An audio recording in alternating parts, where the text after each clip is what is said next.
Senator Ludlam. Thank you, Madam Acting Deputy President. On the 17th of January 2008, a 2-year-old child, Dok Tayan Sinadet, was playing with his brother and 7 other boys in their hometown in Laos. They chanced upon an unexploded cluster submunition, a bomblet left over from years of fighting that had ravaged the country. The war was long over, but this relic remained. The submunition exploded, killing the child's brother, 3 of the other boys, and leaving him and 4 other bloodied children screaming in pain and terror from shrapnel injuries. In 1998, again in Laos, Pho Vi Eng was digging in his garden and hit an unexploded cluster munition. It blew off his left arm and his left leg. 14-year-old Smar Yik found a cluster bomb in the woods while playing with his friends in Bosnia in 1997. He lost his hand. Afghan student Rafay Ullah was 11 years old when he and his brother found a cluster bomb in 2002, which they believed to be a toy. It blew off his right hand. Zahra Sufan was also 11 when she found a cluster bomb, this time in Lebanon. She lost the fingers of her right hand. In 2007, 17-year-old Rasha was watching television in Lebanon when her sister brought in a sack of thyme that their father had just harvested. She reached into the bag and, to her surprise, pulled out what appeared to be a white ribbon. The cluster bomb inside the bag exploded, tearing her left leg to shreds. In that same country in 2006, a 34-year-old fisherman pulled in his net and the cluster bomb that was caught in it exploded, blowing off his hands and blinding him for life. This father of 4 was left a total invalid. These are the stories of the survivors. These are the lucky ones. Every one of them was injured after the fighting in their country was over, and in some cases had been over for decades. Many, many more are killed, and we don't know their names. Of the victims of submunitions from cluster bombs that do not explode on first impact, 98% are estimated to be civilian. These weapons are indiscriminate. They remain a threat for decades after deployment. They are designed intentionally for maximum human casualties and maximum human suffering. As military doctrines have changed over the decades, it's become apparent that these weapons are far more effective at killing children than they are at winning wars. The Vietnam War ended 37 years ago, but survivors of that war are still being harmed and killed by cluster munitions.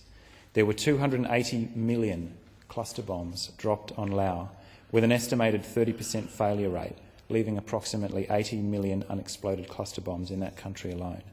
These weapons must be eradicated, not reduced, not scaled back, not discouraged, but completely eliminated from the arsenals of every country in the world.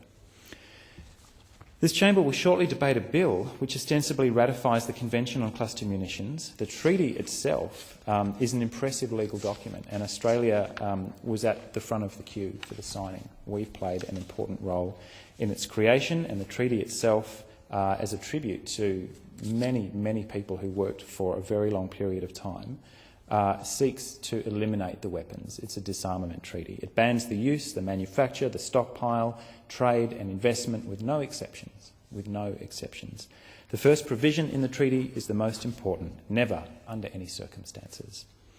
So proper adherence to this treaty expressly outlaws the presence of these weapons on Australian soil. It outlaws our military in assisting in the use of these weapons of indiscriminate destruction. And Australia is one of the 108 countries that signed that treaty, and I'm very proud to be part of that. The object and the purpose is universal disarmament. Australia's had a long history, and often a proud one, in the creation of international treaties and arms control instruments of this kind. And so it is profoundly disturbing that the role of the Australian government in this treaty has been revealed to be so shameful. Senators are no doubt aware of the piece that ran in the Sydney Morning Herald, I think by Philip Dorling on the 2nd of May of this year, that exposed the role of the Australian government's covert manoeuvres with the United States authorities to weaken the treaty, an extraordinary betrayal of the ideals behind the treaty and of the people who've worked so hard to bring it into legal effect. WikiLeaks, and here again we see perhaps another example of just why the government is expressing so much outrage about the document drops that are coming from WikiLeaks, and just how valuable they are, that every now and again you overturn one of these diplomatic stones and look what's going on underneath it. Diplomatic cables from the US Embassy that revealed the Australian government told the United States government in 2007 that it was prepared to withdraw from negotiations on a global ban if key issues to the United States, because Australia doesn't deploy these weapons and we never have, if key issues to the US government were not addressed, principally the inclusion of a loophole to allow signatories to cooperate, i.e. us, with military forces still using cluster munitions. It was reported in that same report that our authorities lobbied Asian countries, including Vietnam, what an extraordinary irony there, on the issue and sought advice from Washington on which African countries, where these horrific devices have also been deployed, might be recruited to vote with Australia on parts of the treaty text. What an extraordinarily ugly episode in modern Australian history.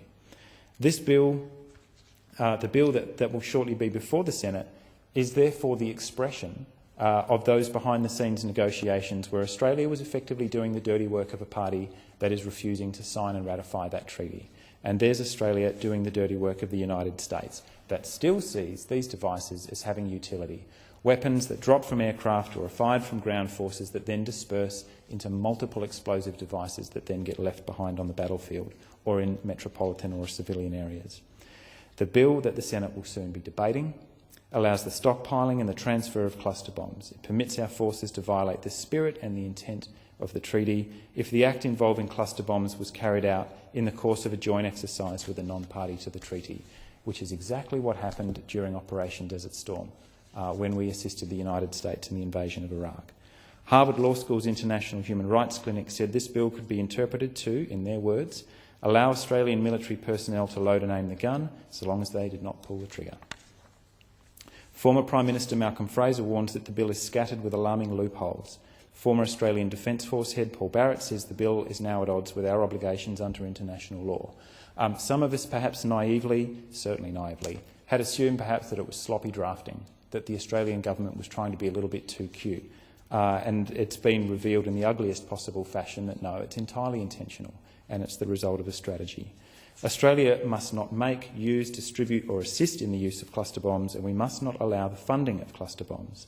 Australia's Future Fund, in a welcome recent development, divested from companies connected to the manufacture of cluster munitions. This was a positive step, but it actually goes beyond what is required under the bill. I'd like to thank photojournalist John Rodstead, who's in the public gallery tonight, co-recipient of the 1997 Nobel Peace Prize, for providing some of the stories of the survivors. And I'd also like to congratulate the work of the Cluster Munitions Coalition and their allies and friends and supporters for the work that they've done in getting us to where we have today. I have one final story. Siraj Ghulam Habib was 10 years old when he and his cousin came across a cluster bomb in Afghanistan. Siraj's legs were blown off, his cousin was killed. With his legs destroyed, covered in blood and unconscious, he was also believed to be dead. He was taken to the morgue where his uncle realised he was still alive and rescued him. Siraj is here today. Through you, Madam Acting Deputy President, welcome to the Australian Senate Public Gallery. He has come to Australia to urge us to adopt laws that will make real progress towards the eradication of these weapons forever. Siraj is calling on all governments to take a strong stand and to ban cluster bombs with no exceptions, which I think is nothing more or less than the Australian public would have anticipated when we signed this treaty in the first place. He has urged those who use, produce and transport munitions of this kind to stop, and in his words, to act as if your own children had such a distressed destiny. This is not a question of left or right. This is not something in which the crossbenchers plan on scoring political points off either of the major parties. It is a question of humanity against inhumanity. The Senate must fix this bill. We will shortly be given the opportunity to do just that.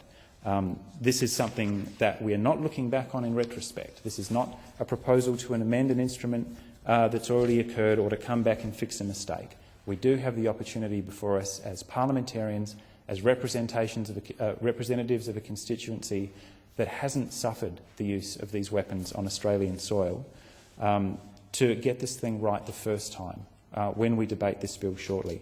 The signs from the government and from the opposition thus far are not encouraging, but for some reason I still have a certain amount of hope that perhaps we can get this right when the bill is debated. We will put some amendments forward that do no more or less than what the expert witnesses who appeared before the Foreign Affairs, Defence and Trade Standing Committee recommended we do to bring the treaty into proper legal effect in Australia as is happening overseas.